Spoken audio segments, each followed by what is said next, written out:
For this video, we will discuss in converting the general form of our ellipse to its standard form. So in converting general form to standard form is very essential whenever the problem is asking you to find for example, the center or the vertex or any of the part of the ellipse. So you need first to convert kung given sa problem ang aton nga general form. So in order to solve the problem or to find the parts of the ellipse nga gina-ask sa problem, so you need first to convert if naka general form ang given. So pay attention sa aton nga discussion for this video.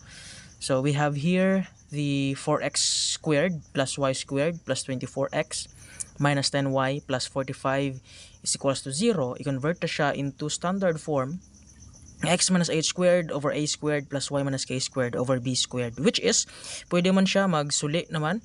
Pwede man ang a squared ari di sa y minus k or ang b squared ari di sa x minus h. Okay, so first ang ginahimuon naton is ang naton nga himuon, once nga mag-convert kita general form to standard form, ang aton constant, may constant kita nga 45. So constant nga 45, we will move it to the other side of the equation. So this is the first step. So we have 4x squared plus y squared plus 24x minus 10y, which is equals to negative 45.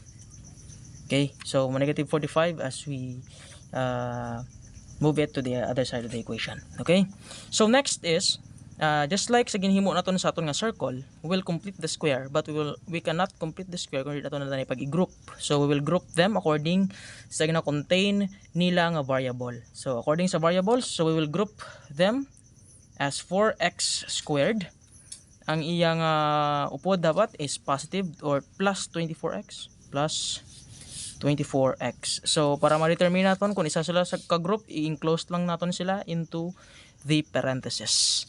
And then group of y, we have a plus. So group of y, which is y squared minus 10y is equals to negative 45.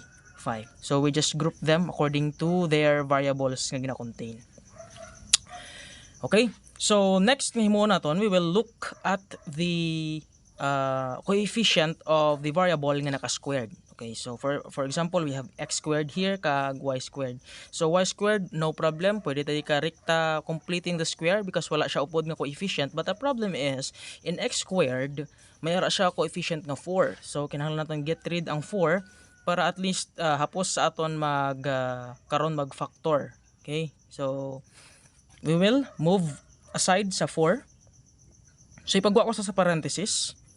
Okay, and then x squared na lang sa sulod, x squared ang mabilin. Gin-extract wang 4 sa x squared, that's why nag 4 na lang ko di. So 4 already siya, x squared na lang ko di. Okay, and then plus gin-extract wang 4 sa 24. 4 divided by 4, we have 1 na lang. And then 24 divided by 4, we have 6x. Okay, so if we distribute back sang 4 sa sulod, 4 times x squared, we have 4x squared. 4 times 6x, we have 24x. And then let's just copy lang sang y squared minus 10y is equals to negative 45. And now we can proceed to our completing the square. Complete nato na yung square sa x squared plus 6x and then y squared minus 10y. So yan na lang ni Danay. Ignore lang ni Danay yung 4. So later on lang na nato na siya i-gamiton. So I will just write the number 4. And then ang x naton, upod naton nga sang akton nga x, may siya coefficient nga 6. Okay? So in completing the square, we are dividing the coefficient of the variable into 2. Okay, so we are dividing it into 2. And then 6 divided by 2, we have 3. 3. And then we will square the number, that is equals to 9. Okay, so this one i-complete the square man naton, y squared minus 10y. Let's complete the square. So we have divided by 2, we have negative 10. Divided by 2, we have negative 5 squared. This is equals to 25. And then, sulat ko lang ang 4. Ginsulat ko na. And then, copy ko lang x squared plus 6x. And then, I will add sa akong answer, sa akong completing the square, nga plus 9. Okay, next is, copy ko lang man ang y squared.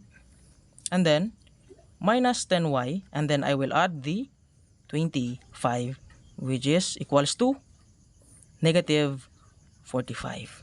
And then, notice that kung ano ang gin-add naton into the other side of the equation, amo man ang aton nga i-himuon sa piak. Okay? So, diri sa piak, may atag gin-add nga 25. So, this one, plus 25. So, we have plus 25. And then, we have plus 90. So, we cannot directly plus 9, okay, plus 9 diri because we have 4 sa gwa, okay, ara pa siya, may 4 siya sa gwa nga naka-multiply. So we have 4 plus 4 times 9, we have plus 4 times 9, okay. So kung wala na siya coefficient sa gwa, and then we can direct plus 9 lang, but because may coefficient sa ginpagwa naton, may number di sa gwa, so we have to include that 4 and then multiplied by 9, okay. So we have 4x squared plus 6x plus 9. Simplify lang natin ang sagwa. So y squared minus 10y plus 25, which is equals to, solve lang natin kung pila ning answer. We have negative 45 plus 25 plus 4 times 9. We have 16. Okay? So next, we will factor sang x squared plus 6x plus 9, and then y squared minus 10y plus 25. So we need to factor this one. Okay? So in order to factor that one, 4, sulatan ako ng 4. And then, what number will I multiply? The answer is 9. And then i-add ko is 6. So we have 3. So x plus 3 squared. Okay? So next is plus, I have here y squared minus 10y plus 25. If I will factor this one, number would I multiply, answer is 25, and then I add is negative 10, we have y minus 5 squared, and then equals to 16. Okay, next is we need to follow sa aton nga standard form nga dapat 1 na lang ang naka-equate. Okay, 1 na lang ang sagwa. The problem here is we have 16. And the other problem is that kinahanglan naton sang denominator nga a squared kag b squared. And then diri sa aton nga answer is wala pa. Wala pa ta a squared, wala pa ta b squared sa dalom. So, ang aton nga himuon is we divide both sides by 16. Okay? So, we'll divide this side by 16 and then 16 man sa piak. Okay? So, 16 divided by 16, that is, equals na lang to 1. So, I will just copy it here. So, 4 x plus 3 squared plus y minus 5 squared, that is equals to 1 na lang. So, 16 divided by 16, 1 na lang. Okay? And then, ang 16 siya, i-distribute naton sa duwa ka function, sa left side, function sa right side. So, 16, may 16 man na diri sa piak, and then 16 man to the function nga raman sa other side sang plus naton. Okay? So both have a 16. Okay, amo muna sa Japan. Okay, next is we will simplify this one. So notice may 4 kita and then may 16. We can divide 4 divided by 16. So we have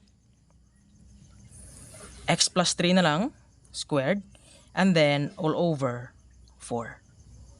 Okay, 4 divided by 16, we have 1/4, may 1 tadi, and then may 4 tadi sa dalom. Okay, so we divide 16 by 4.